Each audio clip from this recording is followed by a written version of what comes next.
Welcome to the Making Nice with Naughty podcast, where we delve into the art of intimacy for the rule-following, organized, perfectionist, practical, and color within the line types.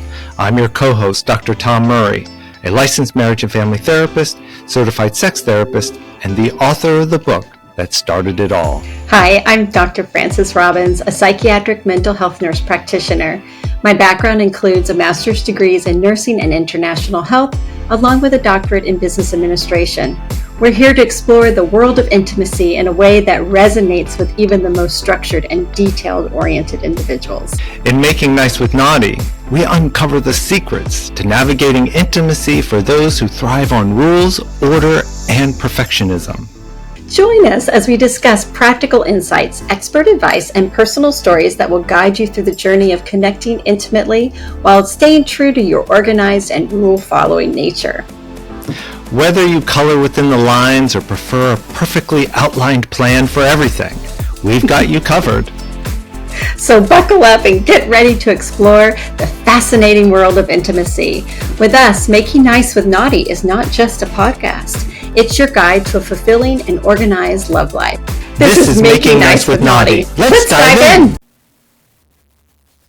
In today's podcast, we will be discussing topics related to trauma, which may be distressing or triggering for some listeners and viewers. We advise caution and recommend that anyone who might be affected by such content consider their comfort and well-being before proceeding. Hi, Frances. Good morning, Tom. How are you today? I'm just, it's been a little while since we've recorded another episode, so I'm just delighted to be able to spend this time with you and to continue our conversation. Yes. In fact, today we're going to be discussing Chapter 9, which is entitled Victim to Victorious.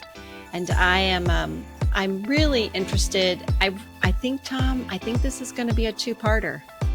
Yeah, I think so. I think this is going to be a two-parter because this is an area that I think this is probably I don't want to say crutch, but something that many people have to work through, and that is preventing them, maybe a barrier preventing them from having that fulfilling sexual intimacy.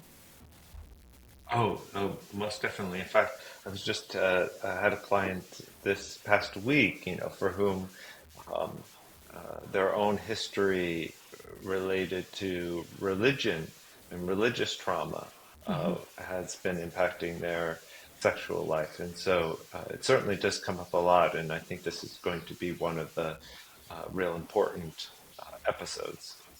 I agree. I do have a question right off the bat, and maybe you can help us and just give us some content behind this.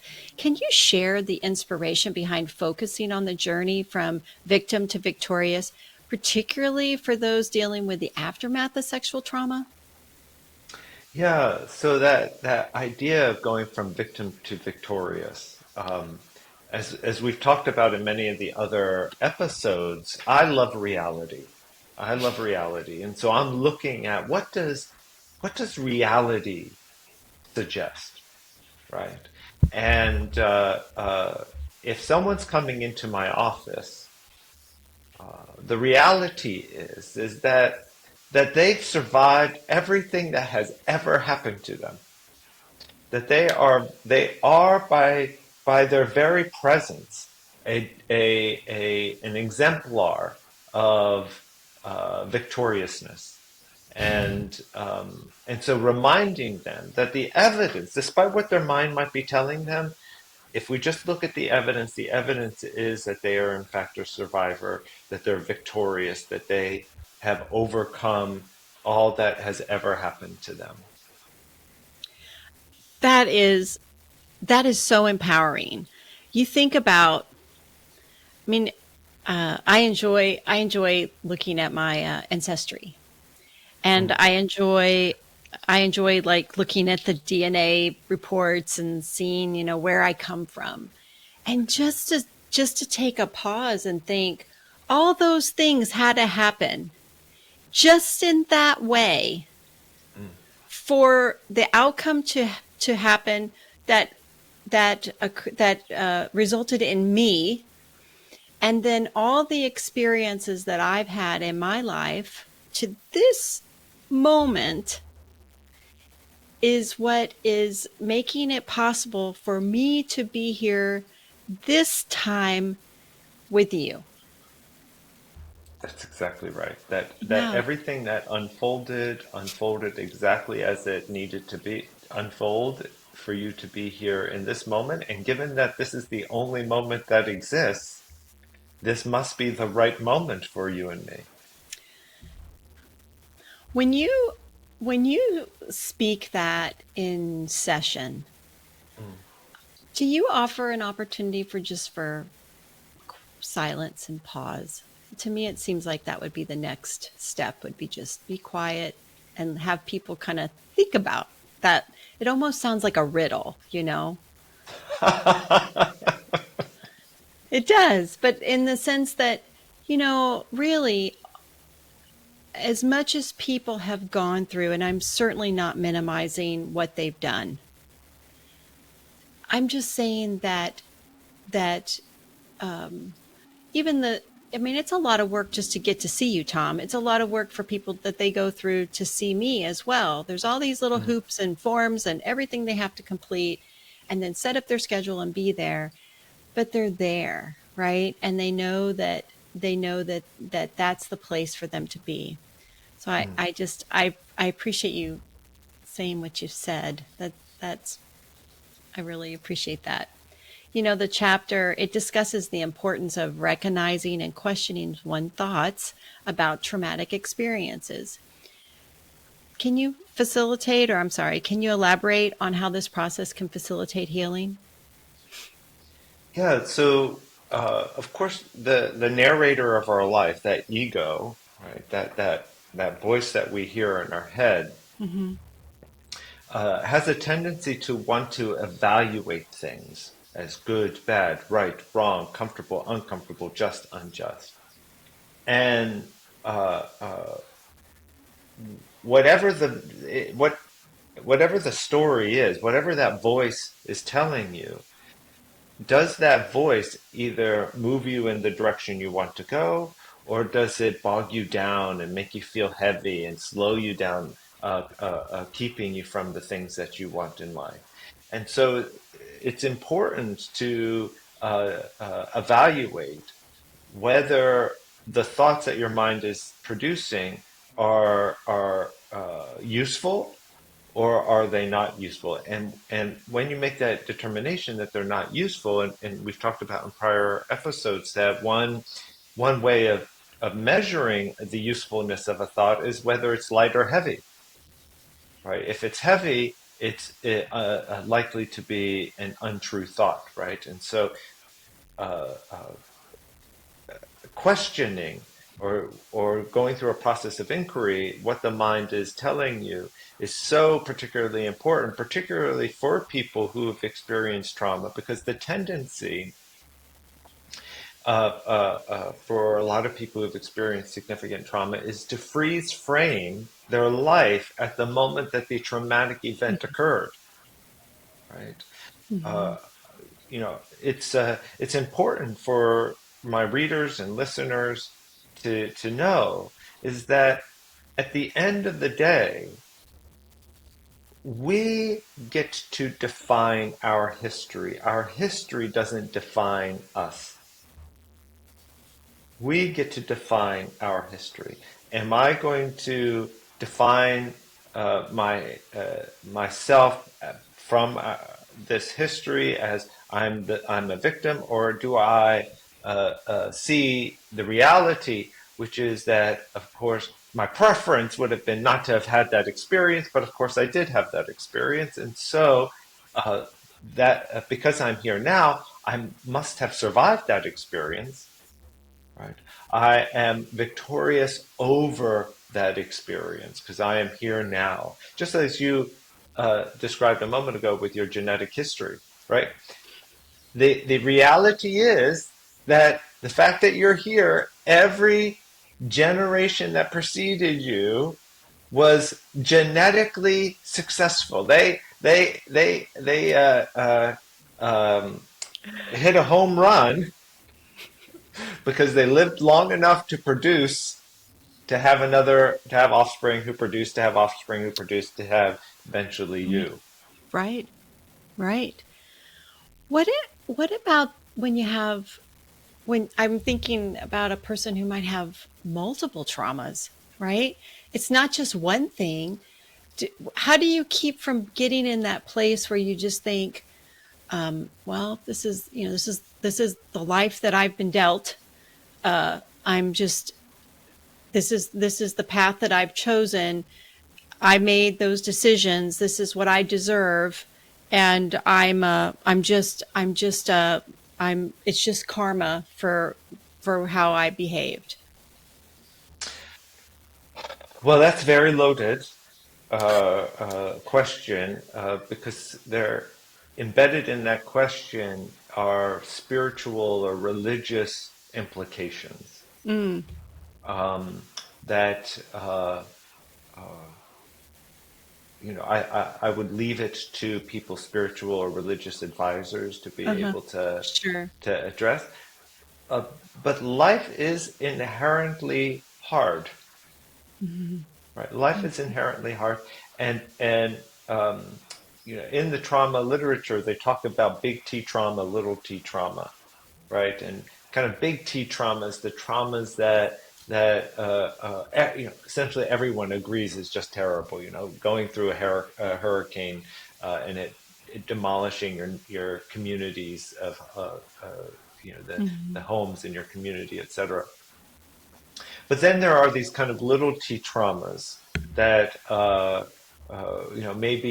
maybe someone has an image of being a little girl at 5 years old and kind of reaching up to want to be picked up by their mother, and their mother just turns and walks away, Mhm. right? And for whatever reason, that just gets seared into their memory bank of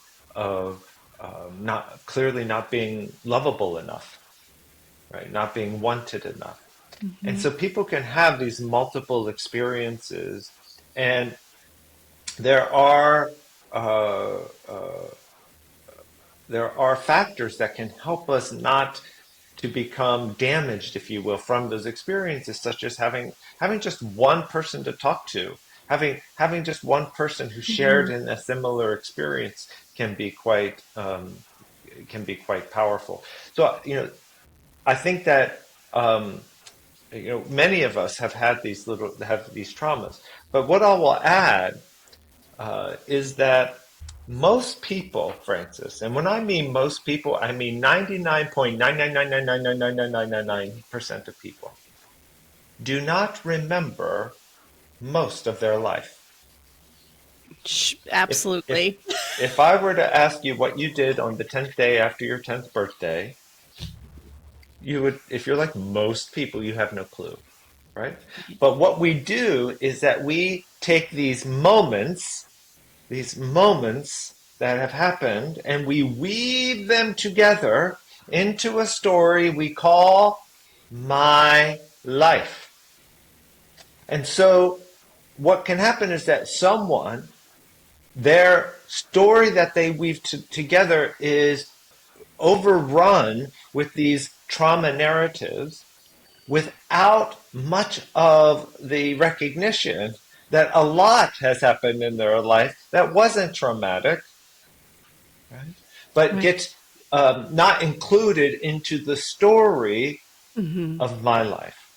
Hmm. I see. I And I see. think part of a therapist's job is to, on one hand, to not minimize those experiences, but it also is to amplify the reality that despite those things happening to them, they're here with me now, and Mhm. that's all the evidence I need that they're a survivor, that they're Mhm. victorious. I completely agree.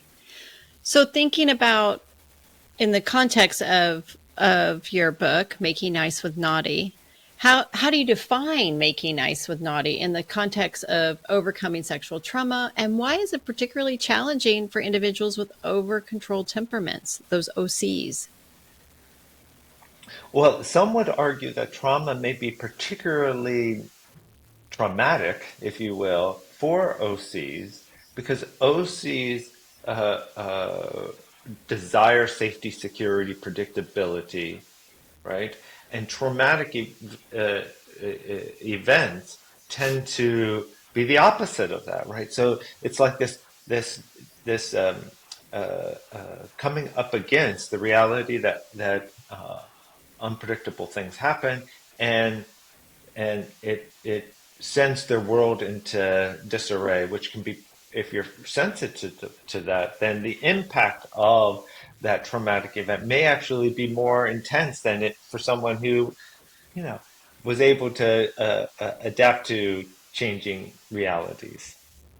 So, I would say that's one particular piece. But tied to making nice with naughty is that if I have believed that the traumatic event that I, as a child, for example, was responsible for what adults did to me, Mm-hmm. right? And I share in the story of being an adult male survivor of childhood sexual abuse. If I internalize that that was my fault, right, then it can set up this paradigm where I'm not trusting myself and Mm-hmm. my sexuality in adulthood. And I may be predisposed to believe that people are naturally wanting to harm me or wanting to take advantage of me, or that pleasure and sensuality is linked to something bad, right? So it can be very, very confusing, particularly for people who have experienced sexual trauma. It can be insidious in its impact on people's ability to have a meaningful, fulfilling sex life. How does it affect the person who's an adult when when they had their traumatic event that maybe is predictable? And I'm thinking like, um, uh, I have a partner. I know when that person comes home or comes to our place, they're drunk and they're gonna there's gonna be some sexual trauma that happens, and I just know that's gonna happen, and I just know it is, and so it's a predictable event to an adult. Mm, And then the over controlled person gets out of that situation.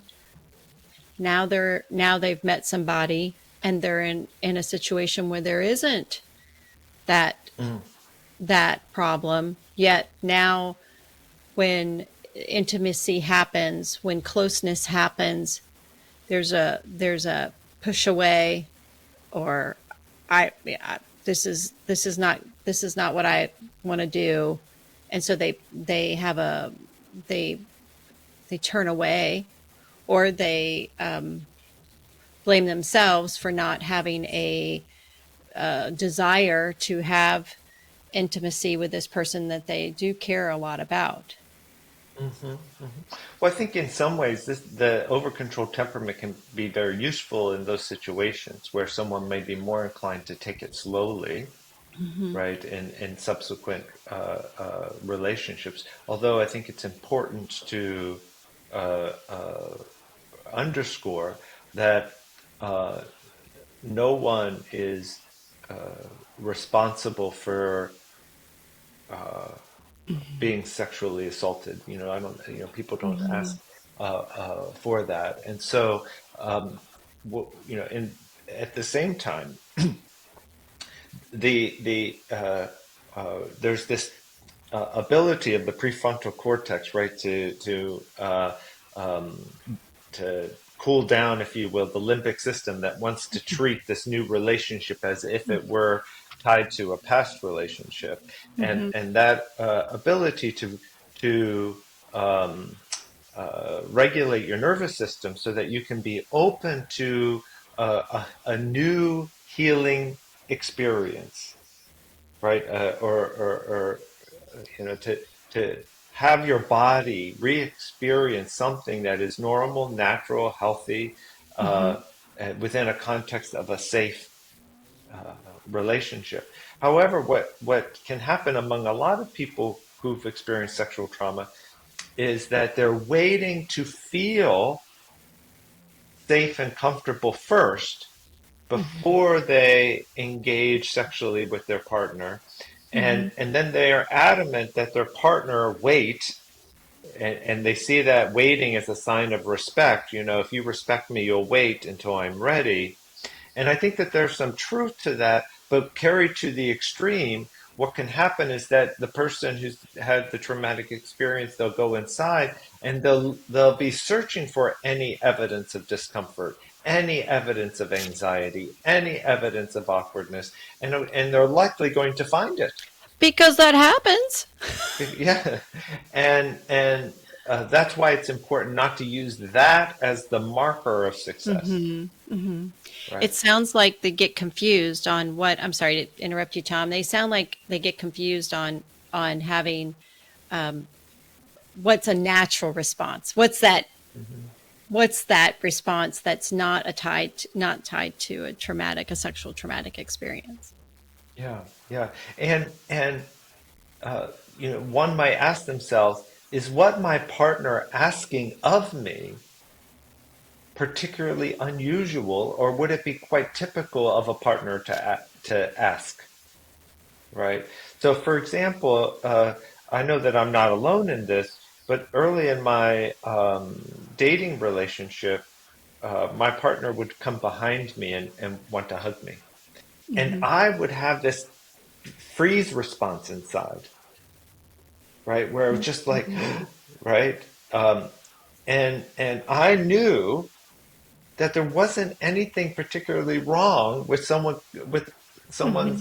partner coming up behind them and hugging them, Right. right? So, but my body was saying there's something not right about this, you Mm. see. But when my kids would come up behind me and hug me, not a problem, right? It didn't register that way. Right. So, in order to counteract this seemingly very innocuous thing, I said to my partner, I need you to come up from behind me and hug me more. Oh, I wouldn't have expected that. Yeah. Now, were you Because, a therapist then? yes, yeah. Okay. uh, Cheater, I, cheater.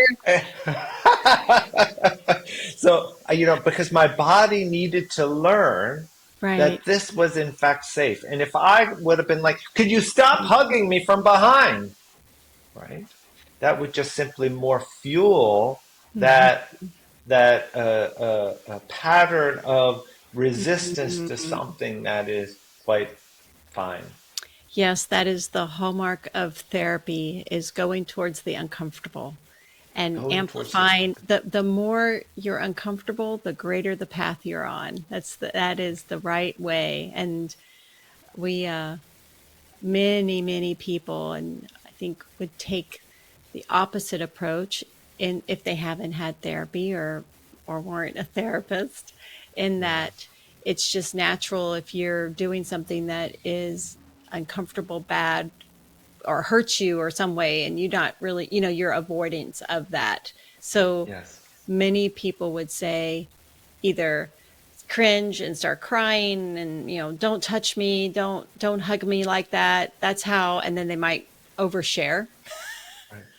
or or share because they do feel safe in that position, and then they if now that traumatic event is is fed life. It That's is right. it's being nurtured to grow, and that is and then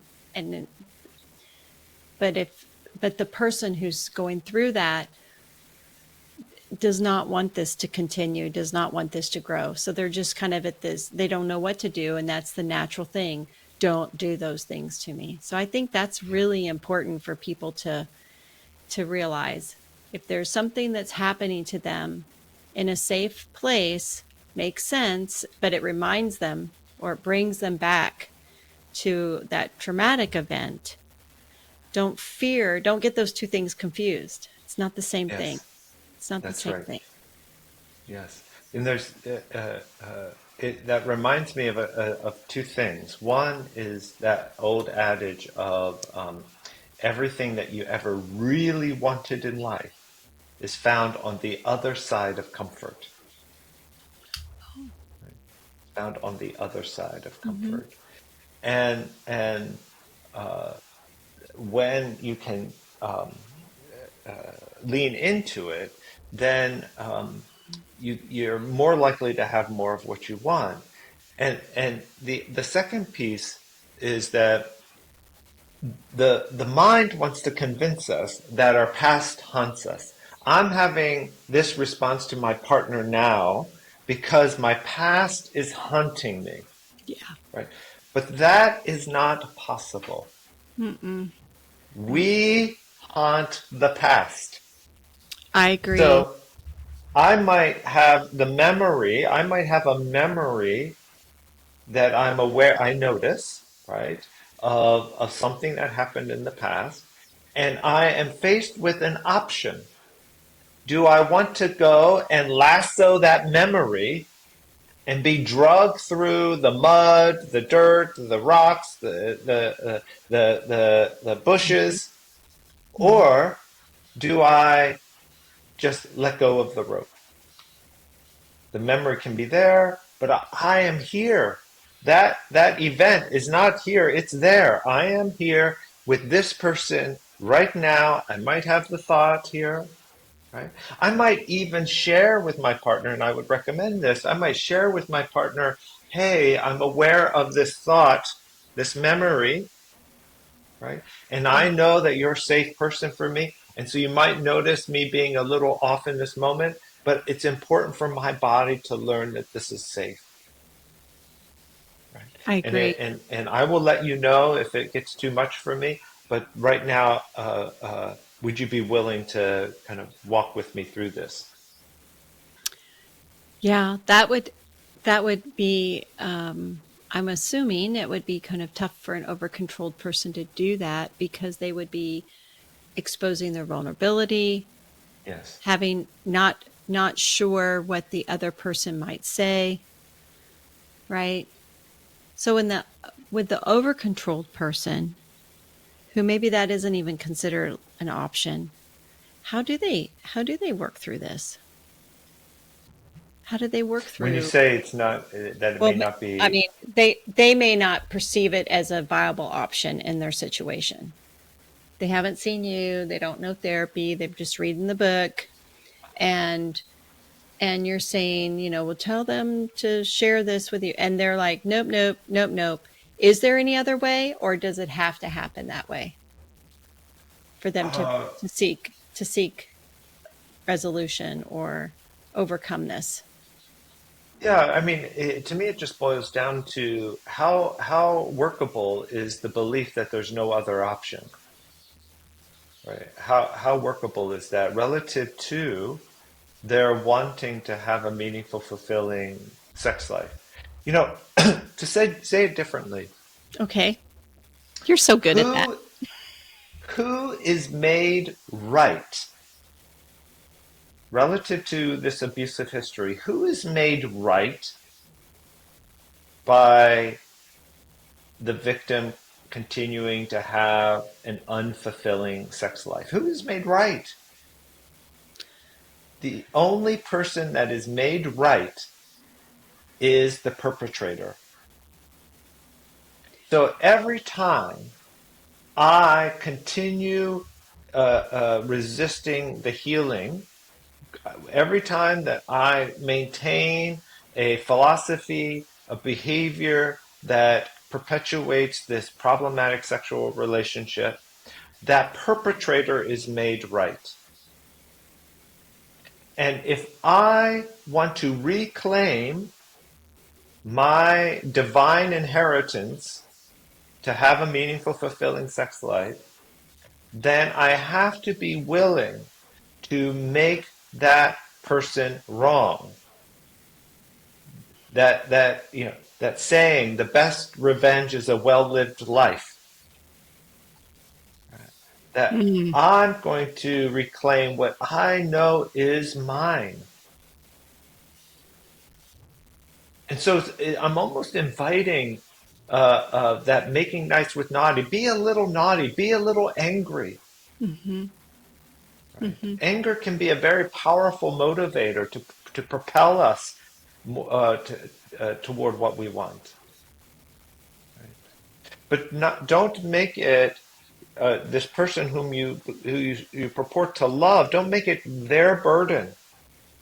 That they have to pay a price for this perpetrator, right? But really severing that relationship with that perpetrator and reclaiming uh, uh, what is yours to experience that healing. I see. I'm just fascinated by all of this so much in the sense of how resilient people are. And Mm, when they're and really and just what we don't know what's we don't know we know because of our history of talking to people and being allowed into that space where they're telling us there are things that are going in their life, but most people in the world I don't think have a real understanding of what folks that they're walking past at the train station or at the subway station or driving down the road, what they're working through. and yes. and that and I love that you said the best revenge is a well-lived life, right? So this might sound a little off topic, but I'm just curious, and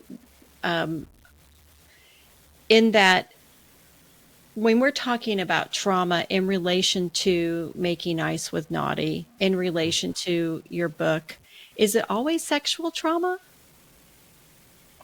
Um, or is it it could it be like, well, I interrupted you, but is it always sexual trauma? it often is. Right. But it Mhm. doesn't mean that the perpetrator, there has to be a identified perpetrator.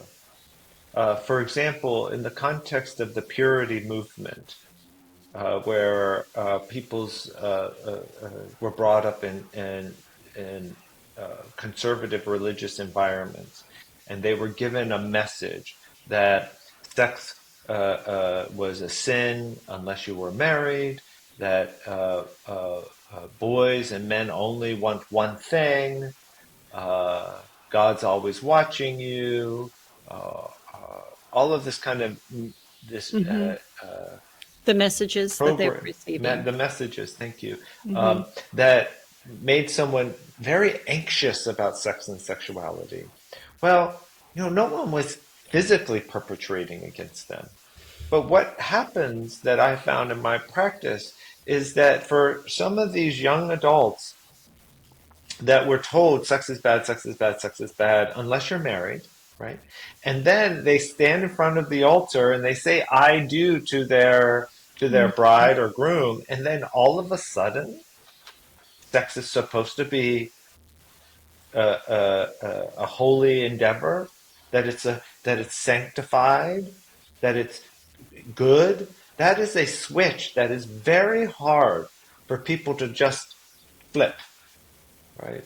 And so I argue that that kind of sexual trauma is one of the most impactful forms of trauma that no one talks about, right? That it's that we don't really give it much consideration, but Mhm. it impacts a lot of people.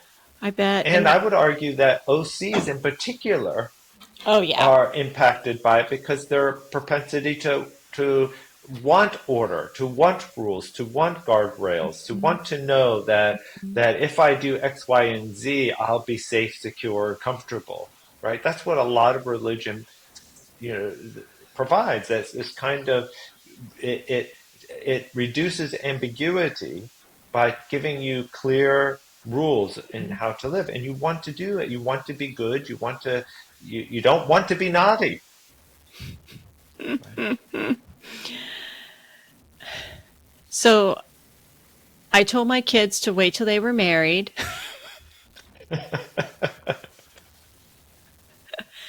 My parents told me to wait till I was married. I didn't necessarily listen to them. And I doubt my children listened to me. But I don't know. I don't know. I want to publicly say I apologize. Well, hey, I'll just share. Recently, I had a teen client Hmm. who did a very brave thing of asking their parent for help around their anxiety for sexual around sexual functioning. I'm being intentionally vague.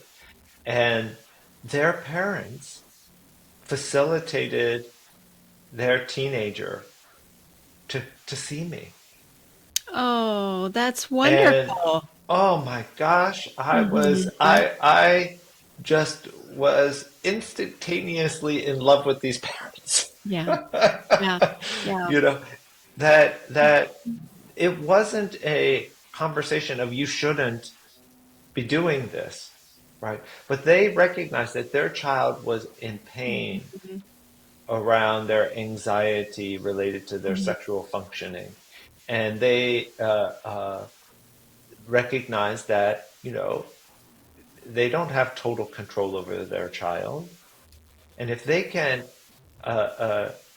help their child mhm, uh, at this point in their life, how beneficial it would be. And the fact mhm, that I was able to give this teenager very solid sex education mhm. is going to set them up for life. Oh, I know. It really is. It really is. And so I think that's just another great message to make sure our listeners are aware, because if you're an over controlled person, if Tom's book resonates with you and you have children, you have to make the assumption that your behaviors and your beliefs and the feelings around the rules and things have to be a certain ways are they're like little sponges. They're just mocking you. They're not mocking you. They're imitating you, right? So you're just got little lowercase OCs running around, right? Right. And then as they grow and as things change in their life and as the capital OCs figure out what they can do differently, I think that's really important, is understanding that to seek help, to seek assistance with people who are going to give the the just the truth, that are going to talk to people, and having the parent have facilitate you seeing their kiddo really got it out of the parents' role too. It's like, oh, that's something you need to talk to Dr. Tom about. And so they don't have to necessarily be the deliverer of the message, and interject their bias and interject their particular beliefs or traumas or things that they're working through, right? So Yeah. I think that's just really amazing. And so when you are a parent, when you are a parent, you have such an incredible impact on your offspring, good or Mm. bad. You do. And we have seen a lot of people that have come to us for services and help because of things that happened in their childhood, and intentional or unintentional, just events that have happened. So I that's my public service announcement for parents is, don't think about what you're doing to your kiddo, how Mm. your behaviors are affecting them. Tom, what about the Sure. traumas? If I can ask you, I was thinking about when I there's so much natural disasters happening. Every time you turn on the TV, there's a fire or a tornado or flooding, something horrible is happening, and people are losing a lot of their safety around that. Does that ever affect? Is that something that you've seen in your practice that's affecting how somebody might have sexual intimacy? Is having not feeling safe in their dwelling? Well, some research suggests that in the immediate aftermath of these natural disaster events, that Hmm. there can be a heightened level of sexual interest. Um, and we saw that like during the initial pandemic, right? That there was this kind of danger. Danger can be an aphrodisiac for a lot of people. But Hmm. when it's clear that these kind of events are going to be prolonged distress, then Hmm. that's when we typically find desire decreasing, right? Because Hmm. prolonged distress implies an environment that probably would not be conducive for offspring, and so there's Oh. perhaps some evolutionary reason for a lack of desire in those contexts. But we often see, why do people in war zones continue to have babies, I have no right? idea. Well, I think it's because of this, The this danger. evolutionary drive of I don't know if we're going to what's going to happen, and so there's kind of like this evolutionary drive to do your evolutionary job of passing on your genetic material. I think that is quite compelling.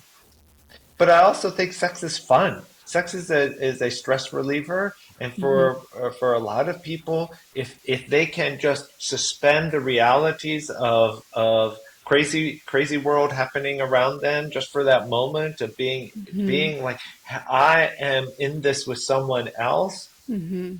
right? We find, for example, intimate bonds become even much more intensely become much more intense when they're co-occurring around uh, uh, environmental danger. We see that, for example, in war zones, not necessarily sexual, but in battles. That soldiers how Hmm. congealed they can be because they're doing these kinds of dangerous things together.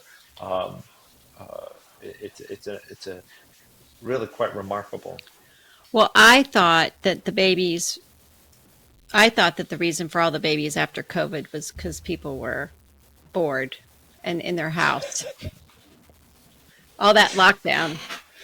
You Yeah, know, yeah. there's only Initially, I so think much that on that's Netflix. There's only so much streaming you can watch. Yeah, initially, and then when it became clear that people were going to be unable to leave their homes and their communities for weeks and weeks and weeks, then it just became the opposite, right? Of, oh Right. gosh, you Right. just irritate me. Well, I think that we have really spent some good time in dialogue today. I'm I'm interested in pursuing the conversation, but I know we're gonna do that at our next gathering. I I would just ask: is there any little last parting words that you would say to our listeners or our viewers regarding this I that would we just talked about? just wishing them to continue to listen as we move on to the next part of going from victim to victorious. Yeah, I think that in the book you talk about moving towards the healing narrative. So I think that would probably be where we'll start up next time. All right, Thank until you. then. Bye. And that wraps up another episode of Making Nice with Naughty. We hope you enjoyed our exploration of intimacy for the rule-following and organized. Thank you for joining us on this journey. If you found our discussions helpful or intriguing, don't forget to subscribe, rate, and leave a review. Your feedback means the world to us, and it helps others discover the podcast. Plus, it lets us know what topics you'd like us to cover in the future episodes. Have questions or you want to share your experiences? Connect with us on social media. You can find us on Facebook, Instagram, YouTube, TikTok, TikTok. Links on the description. And for more in-depth insights, be sure to grab a copy of my book, Making Nice with Naughty, available on Amazon and Audible for the audiobook. Thank you again for spending time with us. Remember, you can be both organized and adventurous in matters of the heart. Until next time, keep making nice with Naughty. To renew your passion and ignite your desires.